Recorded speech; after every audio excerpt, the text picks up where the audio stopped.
నిన్నటి వరకు మనం ఉపదేశసారాన్ని చెప్పుకున్నాం. ఈ ఉపదేశసారం అనేటువంటి గ్రంథం పూర్తిగా వేదాంతం. అందువల్ల ఈ వేదాంతాన్ని విని విని కాస్త బుర్ర వేడెక్కిందండి, కనుక ఏదన్నా కొద్దిగా తేలిక సబ్జెక్ట్ చెప్తే బాగుంటుందని రామాయణాన్ని చెప్పని కొందరు అడగటంతో ఈరోజు రామాయణం చెప్పాలనుకున్నాం. అయితే రామాయణాన్ని ఇంతకుముందు చెప్పుకున్నాం, అది వాల్మీకి రామాయణం. కానీ ఇప్పుడు చెప్పుకునేది వ్యాస రామాయణం. అదేమిటండి వ్యాస రామాయణం అని అంటే, రామాయణం భారతంలో కూడా ఉంది. భారతంలో ఎందుకుంది అని అంటే, ధర్మరాజు అరణ్యవాసం చేసేటువంటి సమయంలో, అంటే పాండవుల అరణ్యవాస సమయంలో అనేక మంది మహాత్ములు, మహర్షులు, మునీశ్వరులు ఆయన దగ్గరికి వస్తూ ఉండేవాళ్ళు. అలా వస్తున్నప్పుడు వాళ్ళందరినీ కూర్చోబెట్టి ఏవేవో కథలు చెప్పించుకుంటూ ఉంటారు. అలాంటి సందర్భంలో ఒకసారి అరణ్యవాస కాలంలో మార్కండేయ మహర్షి పాండవుల దగ్గరికి రావటం జరిగింది. అంతకుముందే ద్రౌపదిని సైంధవుడు బలాత్కరించి రథం మీద కూర్చోబెట్టుకొని ఎత్తుకుపోవటం, భీమార్జునులు వెళ్ళి అతన్ని శిక్షించి పరాభవించి ద్రౌపదిని తిరిగి తీసుకొని రావటం జరిగింది. అప్పుడు ధర్మరాజు మార్కండేయ మహర్షిని అడుగుతున్నాడు, ఓ మహాత్మా, ఇటువంటి సౌశీల్యవతి అయినటువంటి ద్రౌపదికి ఇన్ని కష్టాలు ఎందుకు వస్తున్నాయి? ధర్మంగా నడుచుకునేటువంటి మాకు ఇన్ని కష్టాలు ఎందుకు వస్తూ ఉన్నాయి? ఇలాంటి కష్టాలు పడ్డటువంటి వాళ్ళు లోకంలో ఎవరిని గురించైనా మీరు వినటం కానీ తెలుసుకోవటం కానీ జరిగిందా అని అడిగితే, అప్పుడు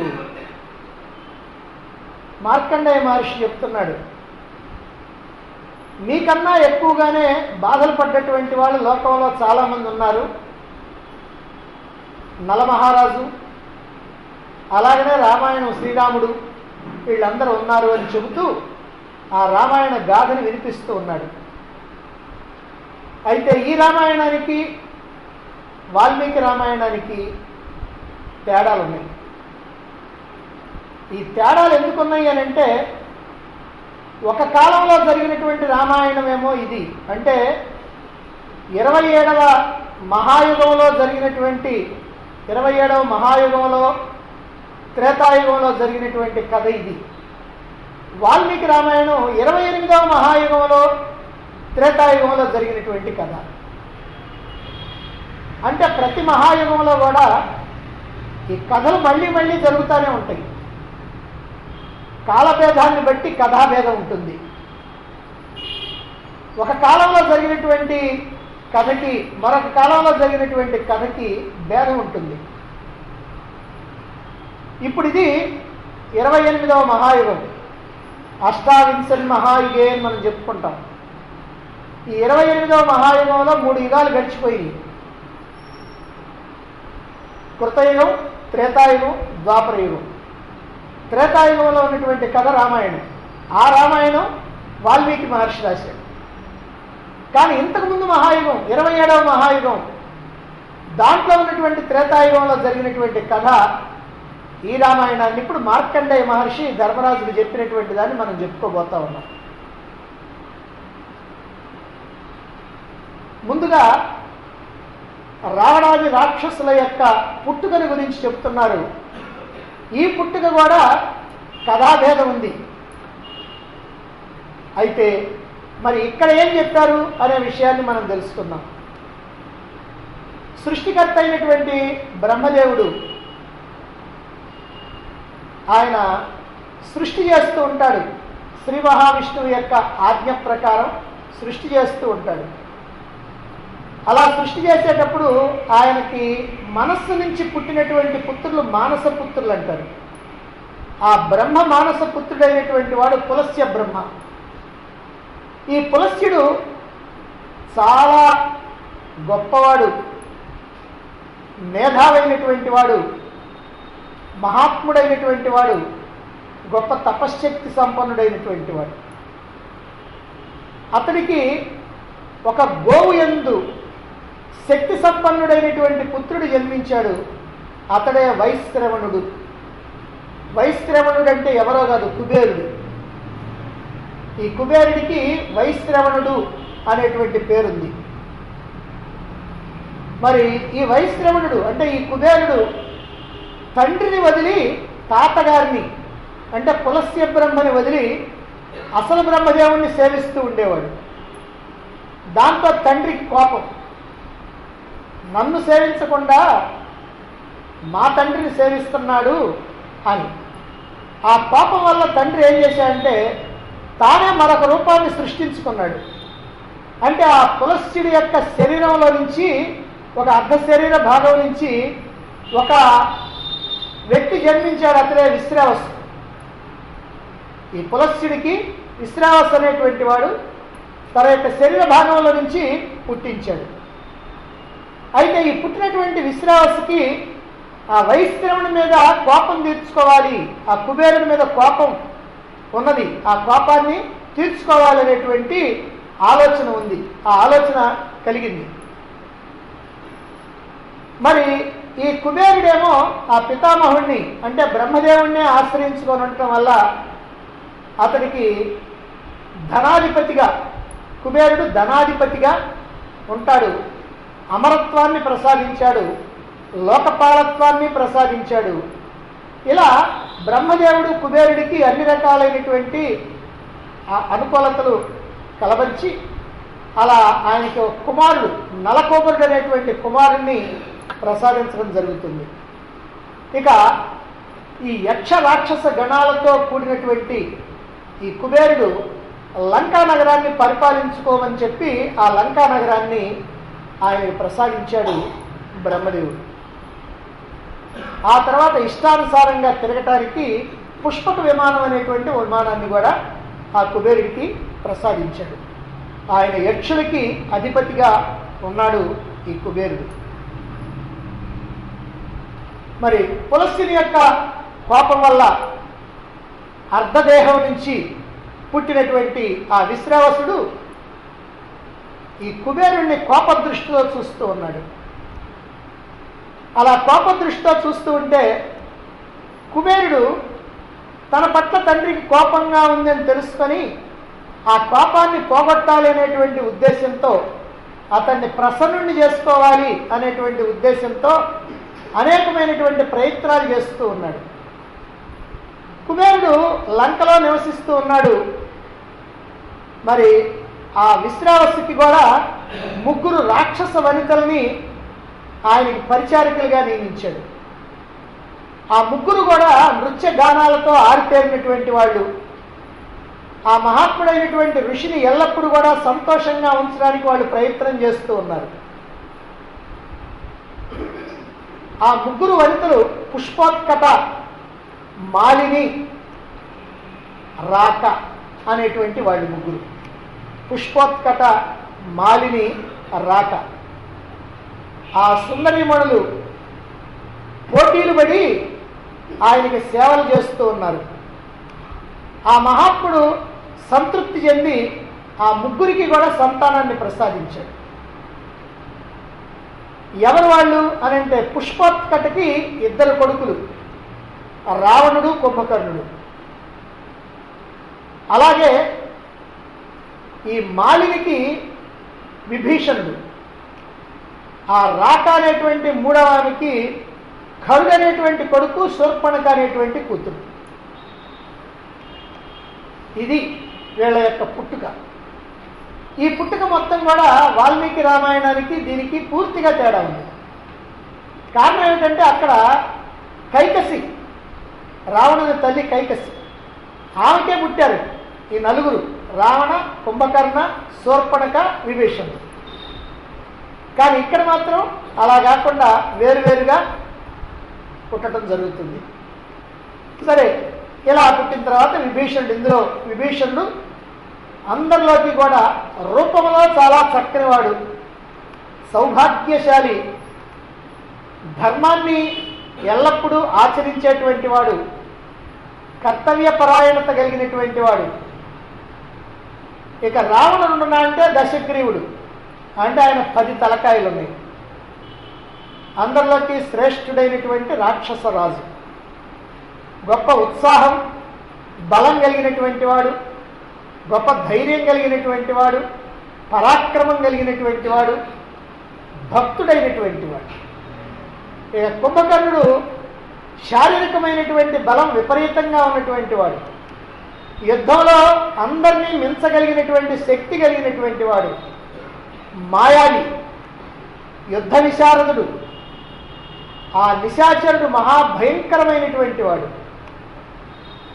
ఇక మరొకడు కరుడు, ఇతడు దండకారణ్యంలో పరిపాలన చేస్తూ ఉండేవాడు, ధనుర్విద్యలో మహాపరాక్రమం కలిగినటువంటి వాడు, బ్రహ్మద్వేషి, మాంసాహారి. ఇక శూర్పణఖ ఉంది, మహారౌద్రంగా ఉంటుంది శూర్పణఖ. సిద్ధపురుషులైనటువంటి వాళ్ళకి, మహామునులైనటువంటి వాళ్ళకి, ఋషులైనటువంటి వాళ్ళకి విఘ్నాలు కలిగిస్తూ ఉంటుంది. వీళ్ళంతా కూడా శూరులు, బ్రహ్మచర్య వ్రతాన్ని ఆచరిస్తూ ఉన్నటువంటి వాళ్ళు. ఈ అందరూ కలిసి తండ్రితో గంధమాదన పర్వతం మీద సుఖంగా ఉంటున్నారు. కుబేరుడేమో లంకలో ఉంటున్నాడు, వీళ్ళందరేమో గంధమాదన పర్వతం మీద ఉంటున్నారు. కుబేరుడి యొక్క వాహనం నరవాహనం, నరుడే ఆయన యొక్క వాహనం. ఆ కుబేరుని ఒకసారి తండ్రితో కలిసి కూర్చున్నటువంటి ఈ రాక్షస ప్రముఖులంతా కూడా చూశారు. వాళ్ళకి అసూయ కలిగింది. కారణం ఏమిటంటే గొప్ప వైభవంతో తొలతూగుతున్నటువంటి వాడు, ధనాధిపతి అయినటువంటి వాడు కుబేరుడు. అందుకని ఆయన యొక్క వైభవం చాలా గొప్పగా ఉంది. దానికి తోడు పుష్పక విమానంలో అలా తిరుగుతూ ఉన్నాడు, గొప్ప అందగాడు. కాబట్టి అన్ని రకాలైనటువంటి అనుకూలతలు ఉన్నవాడు కనుక ఆయన చూడగానే ఇది రాక్షస స్వభావం కనుక అసూయ కలిగింది. సాధారణంగా అసూయ అనేటువంటిది రాక్షస స్వభావం. ప్రతి మనిషిలో కూడా ఉంటుంది ఈ అసూయ. అంటే అప్పుడప్పుడు రాక్షసుడు తలెత్తినప్పుడు ఈ అసూయ బాగా ఉంటుంది, కొన్ని కొన్ని సందర్భాల్లో ఆ రాక్షసత్వం తగ్గినప్పుడు అసూయ అనేటువంటిది అంతగా లేకుండా ఉంటుంది. మరి ఇంత అసూయ కలిగిన తర్వాత ఏం చేయాలి అని నిశ్చయించుకున్నారు. కాబట్టి గొప్ప తపస్సు చేయాలి. తపస్సు చేసి ఆ కుబేరుడి కన్నా కూడా గొప్పవాళ్ళం కావాలి అని మనస్సులో అనుకున్నారు. అలా అనుకొని బ్రహ్మదేవుని గురించి గొప్ప తపస్సు చేస్తూ ఉన్నారు. ఈ రావణుడు 1000 సంవత్సరాల పాటు ఒంటి కాలి మీద నిలబడి తపస్సు చేస్తూ ఉన్నాడు. కొంతకాలం పంచాగ్ని మధ్యంలో ఉన్నాడు. అంటే 10,000 సంవత్సరాలు మొత్తం తపస్సు చేశాడు. ఏకాగ్ర చిత్తుడై కొంతకాలం వాయుభక్షణ అంటే గాలిని మాత్రమే పీల్చుకునేవాడు. ఆహారం కానీ నీరు కానీ ఏమీ తీసుకోకుండా గాలిని మాత్రమే పీల్చుకుంటూ ఒంటికాలి మీద నిలబడి పంచాగ్ని మధ్యం అంటే 5 అగ్నులు చుట్టూ పెట్టుకొని ఆ అగ్ని మధ్యంలో ఉండేవాడు. ఇక కుంభకర్ణుడు ఆహారాన్ని పరిమితం చేసుకొని నేలపై పడుకుంటూ ఘోరమైనటువంటి తపస్సు చేశాడు. కఠోరమైనటువంటి నియమాల్ని పాటిస్తూ తపస్సు చేశాడు. విభీషణుడు మాత్రం ఒక్క ఎండుటాకుని మాత్రం ఆహారంగా తీసుకుంటూ ప్రతిరోజు అలా ఆయన 10,000 సంవత్సరాలు ఆయన తపస్సు చేశాడు. బుద్ధిమంతుడైనటువంటి విభీషణుడు ఉపవాస ప్రియుడై నిరంతరము కూడా జపం చేసుకుంటూ ఉండేవాడు. ఉదార బుద్ధి కలిగినటువంటి అతడు వాళ్ళలాగానే ఆ రావణ కుంభకర్ణులాగానే అంతకాలము కూడా తపస్సు చేశాడు. ఇక కరుడు శూర్పణఖ వీళ్ళిద్దరు మిగిలారు. వీళ్ళిద్దరు కూడా తపస్సు చేసుకునేటువంటి తమ అన్నలకి సహాయంగా పరిచర్యలు చేస్తూ ఉన్నారు. ఆ పరిచర్యలను కూడా ఎంతో సంతోషంతో చేస్తూ ఉన్నారు. 1000 సంవత్సరాలు గడిచిన తర్వాత రావణుడు తనకున్నటువంటి ఒక తలని తెగ నరికేసి అగ్నిలో విరేల్చేశాడు. ఇలా 9,000 సంవత్సరాలు, 1000 సంవత్సరాలకు ఒక్కసారి ఒక్కొక్క తల చొప్పున నరికి వేసేస్తున్నాడు. 10,000 సంవత్సరం పూర్తయ్యేటప్పుడు 10వ తలకాయ కూడా నరికి అయిపోతున్నాడు. అదిగో అప్పుడు ప్రత్యక్షమయ్యాడు బ్రహ్మదేవుడు. బ్రహ్మదేవుడు ప్రత్యక్షమై, అయ్యా ఆగు ఆగు, నువ్వు ఇలా చేయాల్సినటువంటి పని లేదు, నీకు పోయినటువంటి శిరస్సులు మొత్తం యథాప్రకారంగా వస్తాయి, అవి నీకు కావాల్సి వచ్చినప్పుడే ఆ శిరస్సులు వస్తూ ఉంటాయి, నీవు కామరూపాన్ని ధరించగలుగుతావు, అంటే ఏ రూపాన్ని కావాలంటే ఆ రూపాన్ని ధరించగలిగేటువంటి శక్తి వస్తుంది, నువ్వు చేసినటువంటి తపస్సుకి నేను ప్రసన్నుడయ్యాను, కాబట్టి తపస్సుని మీరు చాలించండి, మీకు ఏ వరాలు కావాలో కోరుకోండి అని అంటున్నాడు. అప్పుడు రావణుడు బ్రహ్మదేవుడికి నమస్కారం చేసి, ఓ బ్రహ్మదేవా, నీవు ప్రత్యక్షం కావటం మా అదృష్టం, నాకు ఒకటే కోరిక ఉంది, దేవతలు, దానవులు, యక్షులు, కిన్నెరులు, కింపురుషులు, గరుడులు, గంధర్వులు, సిద్ధులు, సాధ్యులు, విద్యాధరులు, పన్నగులు మొదలైనటువంటి వాళ్ళ ఎవరి చేత కూడా నాకు చావు లేకుండా, అపజయం కలగకుండా నాకు వరాన్ని ఇవ్వమని అడిగారు. అప్పుడు బ్రహ్మదేవుడు అన్నాడు, సరే నీవు కోరినట్లుగానే మానవులు, కోతులు, ఈ భల్లూకాలు వీటికి తప్ప మిగిలినటువంటి ఎవరి చేతిలో కూడా నీకు మరణం అనేది ఉండదు. ఇక నీ శరీరంలో ఏ రకమైనటువంటి వైరూప్యం అంటే రూపాలు మారటం అనేది ఉండదు, యుద్ధంలో శత్రువుల మీద విజయాన్ని సాధిస్తావు, నీకేం సంశయం లేదు అన్నాడు. సరే, రావణాసురుడిని తృప్తిపరిచిన తర్వాత కుంభకర్ణుడి దగ్గరికి వెళ్ళాడు. అప్పుడు కుంభకర్ణుడిని కూడా నువ్వు ఏం వరం కావాలో కోరుకో అని అడిగాడు. అయితే కుంభకర్ణుడు మాత్రం ఈ 10,000 సంవత్సరాలు ఘోరమైనటువంటి తపస్సు చేయటంతో నిద్ర దూరం అయిపోయింది, అందుకని నాకు నిద్ర కావాలి అని కోరుకున్నాడు. అలాగే నీకు నిద్రనే ప్రసాదిస్తున్నాను అని చెప్పి విభీషణుడి దగ్గరికి వచ్చాడు. విభీషణుడితో అంటున్నాడు, నాయనా, నేను చాలా ఆనందించాను, నీ యొక్క ధర్మబుద్ధికి, నీ తపస్సుకి నేను మెచ్చుకున్నాను, ఏం కావాలో వరం కోరుకో అన్నాడు. అప్పుడు విభీషణుడు అంటున్నాడు, ఓ మహాత్మా, ఎటువంటి ఆపద నాకు తటస్థించినప్పటికీ కూడా నా మనస్సు ధర్మం పట్ల వైముఖ్యం కలగకుండా, అంటే ధర్మాన్నే ఆచరించేటట్లుగా నాకు వరాన్ని ప్రసాదించండి అన్నాడు. నా మనస్సు ఎంత కష్టంలో కూడా అధర్మం వైపు మొగ్గకూడదు, ఎప్పుడు ధర్మాన్ని మాత్రమే నేను పాటించాలి, అంతేకాకుండా నేను నేర్చుకోకుండానే నాకు బ్రహ్మాస్త్రం స్ఫురించాలి అన్నాడు. అలాగే అని చెప్పి అతడు కోరిన వరాలు ఇచ్చి అమరత్వాన్ని కూడా ప్రసాదించి బ్రహ్మదేవుడు అదృశ్యుడయ్యాడు. ఇప్పుడు రాక్షసరాజు అయినటువంటి రావణుడు ఈ తపోబలంతో, ఈ బ్రహ్మదేవుడు ఇచ్చినటువంటి వర గర్వంతో ఈ గంధర్వ, యక్ష, రాక్షస, కింపురుష వీళ్ళందరూ కూడా వెంట పెట్టుకొని గంధమాదన పర్వతాన్ని, అంటే తన యొక్క నివాసాన్ని చేరుకున్నాడు. అక్కడ నివసిస్తూ ఉన్నాడు. అయితే ఆ తర్వాత అతని బుద్ధి మారిపోయింది. అంటే ఈ వరగర్వంతో నాకే ఎవరినైనా సరే నేను జయించగలుగుతాను అని అదిగో ముందుగా తన సోదరుడైనటువంటి కుబేరుడి మీదకి దండెత్తాడు. రావణుడు దండెత్తి వస్తున్నాడని తెలుసుకున్న తర్వాత కుబేరుడు తండ్రి దగ్గరికి వెళ్ళి, తండ్రి ఇదిగో ఇలా ఉంది పరిస్థితి అని చెప్తే, అయ్యా వాటితోటి నువ్వు యుద్ధం చేయటం వద్దు, కాబట్టి నువ్వు లంకని విడిచిపెట్టేసి వెళ్ళిపో, ఆ గంధమాదన సమీపంలో అలకాపురిలో ఉండు అని చెప్పాడు. దాంతో ఆయన అలకాపురికి వెళ్ళిపోయాడు. అదే సమయంలో పుష్ప విమానాన్ని కూడా లాక్కున్నాడు రావణుడు. కుబేరుడికి కోపం వచ్చింది, ఇది నీకు వాహనంగా ఉండదు, యుద్ధంలో నిన్ను చంపినటువంటి వాళ్ళకే ఇది శాశ్వతంగా దక్కుతుంది అప్పటిదాకా మాత్రమే ఇది నీకు ఉంటుంది అని చెప్పి ఆయన వెళ్ళిపోతాడు. ఇక ధర్మాత్ముడైనటువంటి విభీషణుడు సత్పురుషుల యొక్క మార్గాన్ని అనుసరిస్తూ కుబేరుణ్ణి అనుసరించి మహదైశ్వర్యాన్ని సంపాదించాడు. ఇక బుద్ధిమంతుడైనటువంటి సోదరుడు కుబేరుడు తన సోదరుడు విభీషణుడి పట్ల సంతృప్తుడై ఉన్నాడు. అంటే రావణుడి మీద కోపమే కానీ విభీషణుడి మీద మాత్రం కుబేరుడికి ఏ రకమైనటువంటి కోపం లేదు.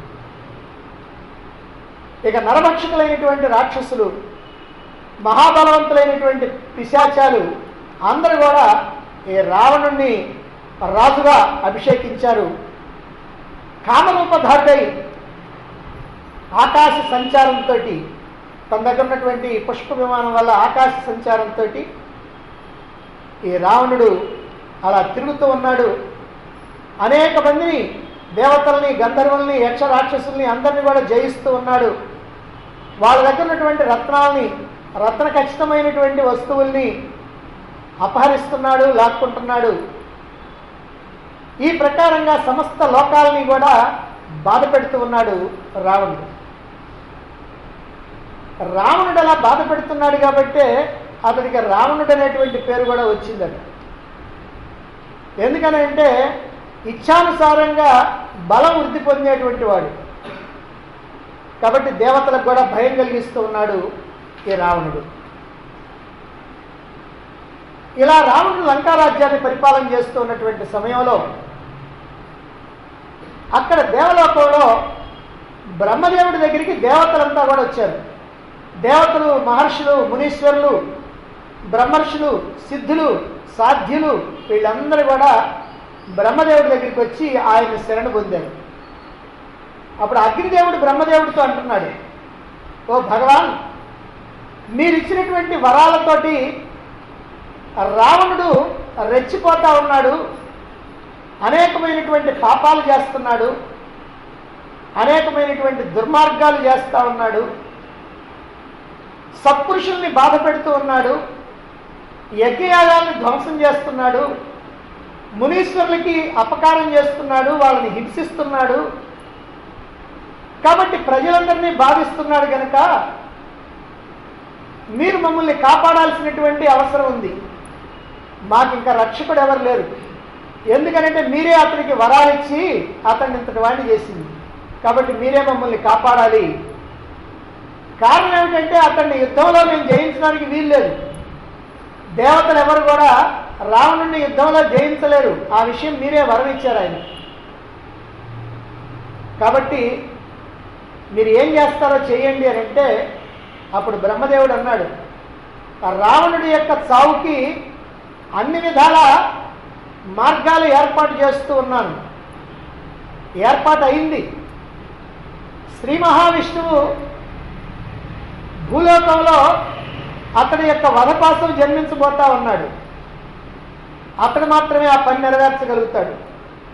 అతడు మానవుడిగా జన్మించి, నరుడిగా జన్మించి రావణుడిని హతమార్చుతాడు. అయితే మీరందరూ కూడా ఏం చేస్తారంటే ఈ వృక్ష వానరులుగా, వృక్ష అంటే ఎలుగుబంటి, వానరులు అంటే కోతులు, ఈ ఎలుగుబంట్లు, కోతులు ఈ రూపాలతోటి మీరు జన్మించాల ఈ లోకంలో, మానవ లోకంలో. అందుకని ఆ వానర స్త్రీలు, ఆ వృక్ష స్త్రీలు ఎవరైతే ఉన్నారో వాళ్ళ గర్భాన మీరు జన్మించేటువంటి ఏర్పాట్లన్నీ కూడా చేసుకోండి. అలాగనే దేవేంద్రుడు, మరి సూర్యుడు, ఇలాంటి వాళ్ళందరూ కూడా భవిష్యత్తులో ఈ రావణ సంహారానికి ఉపయోగపడటానికి వీలుగా మహావీరులైనటువంటి వానరులుగా జన్మించబోతా ఉన్నారు. మీరందరూ కూడా ఆ విష్ణుమూర్తికి సహాయకులుగా ఉండండి అని చెబితే ఈ దేవతలు, గంధర్వులు, నాగులు వీళ్ళందరూ కూడా తమ తమ అంశాంశాలతోటి భూమి మీద అవతరించడానికి వాళ్ళు సిద్ధమైపోయారు. ఇక బ్రహ్మదేవుడు వారందరి ఎదుటనే దుందుబి అనేటువంటి పేరు గల గంధర్వ స్త్రీని పిలిచి, నీవు కూడా మానవలోకంలో మానవకాంతగా జన్మించాలి అని ఆదేశించాడు. అప్పుడు మందర అనేటువంటి పేరుతో కుబ్జ స్త్రీగా, అంటే మరగుజ్జుగా, పొట్టిగా ఉండేటువంటి దానిగా ఆ దుందుబి అనేటువంటి స్త్రీ ఇక్కడ జన్మిస్తుంది. ఇక దేవతా శ్రేష్ఠులందరూ కూడా ఈ భల్లూకాలుగా, వానరులుగా, కులీన స్త్రీలైనటువంటి వాళ్ళ యందు పుత్రులుగా జన్మించారు. వీళ్ళందరూ కూడా కీర్తిలో, బలంలో, పరాక్రమంలో చాలా గొప్పవాళ్ళు. పర్వత శిఖరాలని పగలబట్టగలిగినటువంటి వాళ్ళు, సాల వృక్షాలని, తాటి చెట్లని, రాళ్ళని ఆయుధాలుగా కలిగినటువంటి వాళ్ళు, వజ్ర సదృశమైనటువంటి దేహం కలిగినటువంటి వాళ్ళు, బలపరాక్రమాలు కలిగినటువంటి వాళ్ళు, యుద్ధంలో ఆరితేరినటువంటి వాళ్ళు, 10,000 ఏనుగుల బలం కలిగినటువంటి వాళ్ళు, వేగంలో వాయువుతో సమానమైనటువంటి వాళ్ళు, ఎక్కడ కావాలంటే అక్కడ నివసించగలిగినటువంటి వాళ్ళు, కొంతమంది అడవుల్లోనే నివసిస్తూ ఉన్నారు. ఇలా మొత్తం వ్యవహారం అంతా కూడా సృష్టికర్త ఏర్పాటు చేసి ఏది ఎలాగా జరగాలో, ఎవరెవరు ఏం చేయాలో అవన్నీ కూడా నిశ్చయం చేసి చెప్పడం జరిగింది. అలాగే మందరికి, అంటే ఆ దుందుబి అనేటువంటి స్త్రీకి మందరగా జన్మించి నువ్వు ఏం చేయాలనేటువంటి విషయాన్ని కూడా చెప్పేసేయటంతో ఆమె కూడా ఇక్కడ మందరగా మానవ లోకంలో జన్మించడం జరిగింది.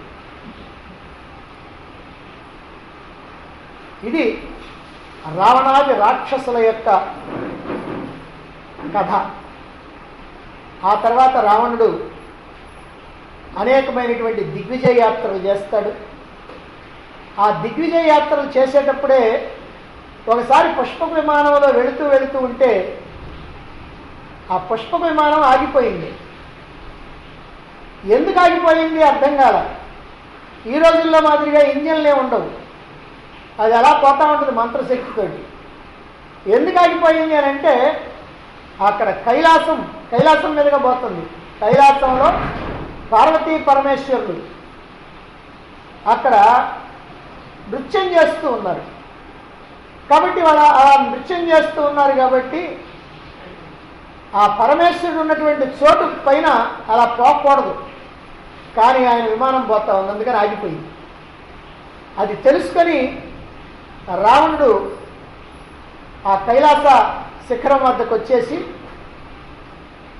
ఆ నందీశ్వరుడు, ఆ పరమశివుణ్ణి చూడాలంటే నందీశ్వరుడు అడ్డం తగిలితే ఆ నందీశ్వరుణ్ణి ఎగతాళి చేస్తాడు. ఈ కోతి మొహం ఒకటి వేసుకొని మాట్లాడున్నావు, నువ్వా నాకు అడ్డు చెప్పేది అని అంటాడు. నీకు ఆ కోతుల వల్లనే సావు మూడుద్ది అని ఆయన శాపం పెడతాడు నందీశ్వరుడు. ఆ తర్వాత పరమేశ్వరుణ్ణి ప్రసన్నం చేసుకోవటం కోసమని ఆ ముందేమో కైలాస శిఖరాన్ని ఎత్తాడు. ఎత్తిన తర్వాత తన ప్రతాపాన్ని చూపించడానికి ఎత్తేటప్పటికి పరమశివుడు బొట్టన వేలుతో నొక్కుతాడు. అది కాస్త దాని కింద పడిపోతాడు, చేతులని దాని కింద పడిపోతాడు. అప్పుడు ఆ రావణుడు భక్తితోటి ఆ పరమేశ్వరుని ప్రార్థిస్తే ఆయన ప్రత్యక్షమై ఆయనకు వరాలు ఇస్తాడు. మళ్ళీ ఆ తర్వాత మరొక సందర్భంలో నలకొబరుడి భార్య రంభ నలకొబరుడి కోసం వెళుతూ ఉన్నటువంటి సమయంలో రంభ ఇతడికి తటస్థపడుతుంది. తటస్థపడితే ఆమె వెంట పడతాడు. నలకొబరుడు అంటే నీకు పుత్రుడితో సమానం, నేను నీకు కోడలతో సమానం, నువ్వు ఇలా నా వెంట పడటం మంచిది కాదు అని చెబితే ఆమెను బలాత్కరించబోతాడు. ఆ బలాత్కరిస్తే నలకొబరుడికి తెలుస్తుంది. తెలిసి ఇక నుంచి ఎప్పుడైనా సరే ఇష్టం లేనటువంటి ఇంటిని తాకితే నీ తల 1000 ఒక్కలైపోద్దని శాపం పెడతాడు. ఆ కారణం చేతనే తన యొక్క అధీనంలో, తన లంకలో, అశోకవనంలో ఉన్నటువంటి సీతని బలాత్కరించకుండా ఉండటానికి కారణం. ఆమె ఇష్ట ప్రకారమే ఆమెని వివాహం చేసుకోవాలని అనుకున్నాడే కానీ ఆమెను బలాత్కరించడానికి మాత్రం సిద్ధపడాల. దీనికి కారణం అది. సరే, ఈ విధంగా రాక్షస జన్మలు, అంటే రావణాది రాక్షసుల యొక్క జన్మలు జరిగితే ఇక్కడ అయోధ్య నగరంలో దశరథ మహారాజు చాలా కాలం వరకు పుత్రులు లేకపోవటం వల్ల పుత్రకామేష్టి చేయటం, రామలక్ష్మణ భర్త శత్రుఘ్నులు ఆయనకి జన్మించటం, మహా తేజస్సులైనటువంటి ఆ పుత్రులు దినదినాభివృద్ధి చెందుతూ పెరిగి పెద్దవాళ్ళు అవుతున్నారు. బ్రహ్మచర్య వృత్తులై వేదాల్లో ధనుర్వేదంలో పారంగతులయ్యారు. ఆ తర్వాత వాళ్ళకి వివాహం జరిగింది. దశరథుడు ఎంతో సంతోషించాడు.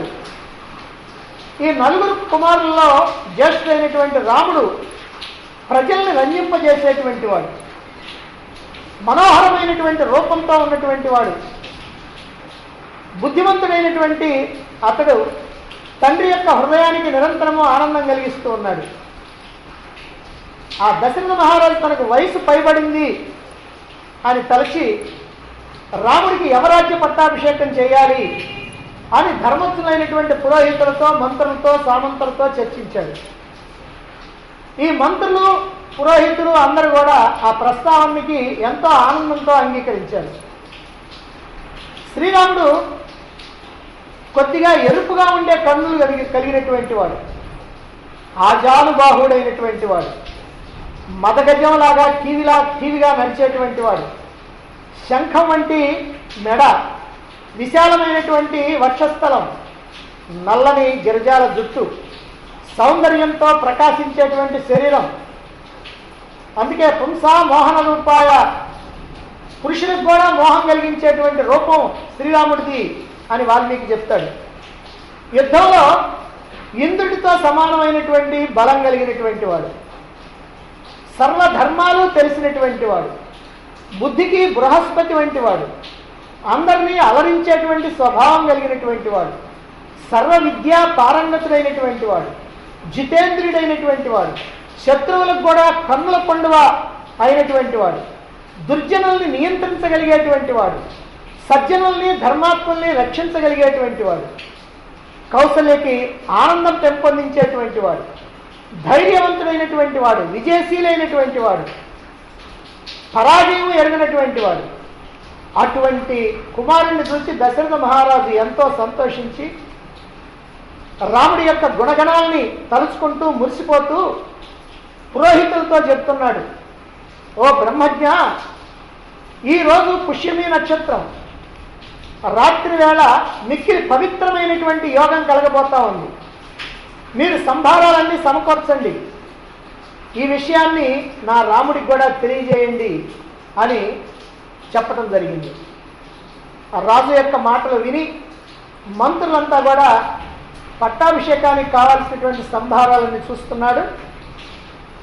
ఈ సందర్భంలో మందర ఈ విషయాన్ని తెలుసుకొని కైకేయి దగ్గరికి వెళ్ళి, ఎందుకంటే కైకేయికి మందర అరణంగా వచ్చినటువంటి దాసి, అంటే పుట్టింటి నుంచి ఆమెతో పాటుగా వచ్చినటువంటి దాసి, అందుకని స్వతంత్రం ఎక్కువ.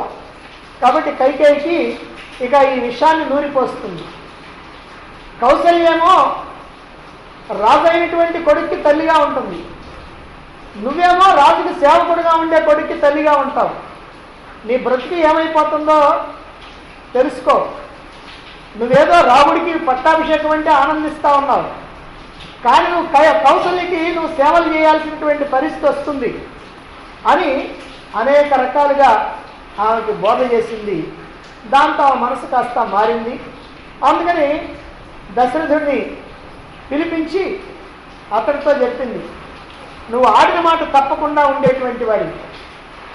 పూర్వం నా కోరికను తీరుస్తానని చెప్పి నువ్వు మాట ఇచ్చావు, కాబట్టి ఇప్పుడు ఆ మాటను నువ్వు నిలుపుకోవాలి అని అడిగింది. దానికి రాజు అంటున్నాడు దశరథుడు, అలాగే నీకు ఏం కోరిక ఉందో ఆ కోరికను నేను తీరుస్తాను, కాబట్టి నువ్వు కోరుకో. ఎవరినైనా బంధించాలా, లేదా ఎవరినైనా విడుదల చేయాలా, ఎవరికైనా ధనాన్ని ఇవ్వాలా, లేకపోతే ఎవరి ధనాన్నైనా స్వీకరించాలా, నాకున్నటువంటి సమస్తం కూడా నీకే సమర్పిస్తా ఉన్నా. నీ ఇష్టమైనటువంటి కోరిక ఏదో చెప్పు, ఆలస్యం చేయాల్సినటువంటి అవసరం లేదు అని అంటున్నాడు.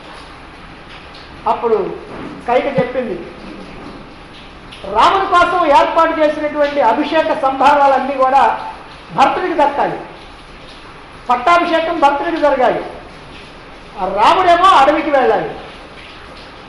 కాబట్టి 14 సంవత్సరాలు రాముడు అడవికి వెళ్ళటం, ఇదే ముహూర్తానికి భరతుడికి పట్టాభిషేకం చేయటం, ఇది నువ్వు చేయవలసింది అని అంటే ఈ మాటలు విని దశరథుడు అలా పడిపోయాడు. ఎందుకనంటే కోరిక నెరవేర్చకుండా, ఆడిన మాట తప్పకుండా ఉండేటువంటి వాడు కనుక కోరిక నెరవేర్చకుండా ఉండటానికి వీల్లేదు. కానీ రాముడికి వ్యతిరేకంగా ఏదన్నా చెయ్యాలి అని అంటే ఆయన మనస్సు ఎట్టి పరిస్థితుల్లోనూ ఒప్పదు. అందువల్ల అతడు మూర్ఛపడిపోయాడు. ఇది తెలుసుకొని శ్రీరాముడు తండ్రి యొక్క మాటను నెరవేర్చాలనేటువంటి ఉద్దేశంతో సత్యవాక్ పాలన, ఆడిన మాట తప్పరాదు అనేటువంటి భావనతో అడవికి బయలుదేరాడు. ఆయనతో పాటుగా మహాపరాక్రమశాలి అయినటువంటి లక్ష్మణుడు, అలాగే సీత ఇద్దరు కూడా బయలుదేరారు. ఇలా ముగ్గురు కూడా అరణ్యాలకు వెళ్ళటం జరిగింది. ఆ తర్వాత దశరథ మహారాజు దేహత్యాగం చేశాడు. రాముడు అడవికి వెళ్తాం, దశరథుడు మరణించడం, ఇది చూసినటువంటి కైకేయి భరతుడిని వినిపించింది తన పుట్టింటి నుంచి. దశరథుడు స్వర్గలోకానికి వెళ్ళాడు, రామలక్ష్మణులు అడవిలో ఉన్నారు. ఈ విశాలమైనటువంటి రాజ్యాన్ని నువ్వు నిష్కంటకంగా పరిపాలన చేయి, ఈ రాజ్యం నీదే అని చెప్పింది కుమారుడితో. కుమారుడు చాలా కోపంతో ఈ కులానికి కళంకం తెచ్చినటువంటి ఓ కుల కళంకిని ధనలాభం చేత, రాజ్యలాభం చేత ఎంత క్రూర కృత్యానికి వడిగెట్టావు నువ్వు. భర్తను చంపి ఈ వంశాన్ని నాశనం చేసి అప్రతిష్టను నా నెత్తిన రుద్ది నీ మనోరథాన్ని నువ్వు నెరవేర్చుకున్నావు అని కత్తి చూశాడు. ఆ తర్వాత మంత్రులందరూ తనను ఏమైనా తప్పుపడతారేమో అనేటువంటి ఉద్దేశంతో వాళ్ళందరి దగ్గర తన యొక్క నిజాయితీని నిరూపించుకున్నాడు. ఆ తర్వాత రాముణ్ణి అరణ్యాల నుంచి తీసుకొని రావాలనేటువంటి ఉద్దేశంతో అరణ్యాలకు బయలుదేరడానికి సిద్ధంగా ఉన్నాడు. దాంతో విప్రులు, పౌర జానపదులు, మంత్రులు, సామంతులు అందరూ కూడా ఆయనతో పాటుగా బయలుదేరారు. అలా బయలుదేరి చిత్రకూట పర్వత ప్రాంతంలో లక్ష్మణుడితో కలిసి ఉన్నటువంటి ఆ రాముణ్ణి చూడటం జరిగింది. తాపస వేషంలో ఉన్నటువంటి రాముణ్ణి, ఆ లక్ష్మణుడిని చూసి భరతుడు ఎంతో బాధపడ్డాడు. ఆ తర్వాత ఆయన్ని రమ్మని చెబితే అట్లా రావటానికి వీల్లేదు, తండ్రి మాటని నేను గౌరవించాల్సినటువంటి అవసరం ఉంది, నువ్వు కూడా తండ్రి మాటని గౌరవించాల్సినటువంటి అవసరం ఉంది, కాబట్టి నువ్వు వెళ్ళి రాజ్య పరిపాలన చేయమంటే ఆయన అంగీకరించనంటే చివరికి అంగీకరింపజేసి తన పాదుకల్ని ఇచ్చి పంపిస్తాడు. ఆ పాదుకల్ని ముందుంచుకొని నంది గ్రామంలో ఉంటూ భరతుడు రాజ్య పరిపాలన చేస్తూ ఉంటాడు. ఇక ఇక్కడ శ్రీరాముడు మళ్ళీ మళ్ళీ అయోధ్య నుంచి ప్రజలు ఎవరైనా వస్తారేమో అనేటువంటి ఉద్దేశంతో ఆయన శరభంగాశ్రమాన్ని చేరుకున్నాడు. శరభంగుడు, శరం అంటే బాణం, భంగం అంటే భంగపరిచేటువంటి వాడు, అంటే బాణంతో భంగపరిచేటువంటి వాడు. కాబట్టి ఇక్కడ ఈ శరభంగుడు అనేటువంటి వేదాంత అర్థంలో కనుక తీసుకున్నట్లయితే ఈ వేదాంత పరంగా మనం వదిలేటువంటి ఈ బాణం అదిగో ఈ జీవభావాన్ని అంతం చేసి ఆత్మలో నిలిపేటువంటిది అని. ఆ ఆశ్రమానికి వెళ్ళిన తర్వాత అక్కడి నుంచి దండకారణ్యం చేరుకున్నాడు.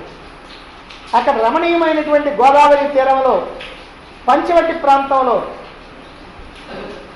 ఒక పర్ణశాలను తయారు చేసుకొని అక్కడ నివసిస్తూ ఉన్నాడు. ఇక అక్కడ నివసిస్తూ ఉన్నప్పుడే ఇక రావణ సంహారానికి బీజం పట్టడానికి కారణమైనటువంటి శూర్పణఖ గాథ ప్రారంభమవుతుంది. దాన్ని మనం రేపు చెప్తాం.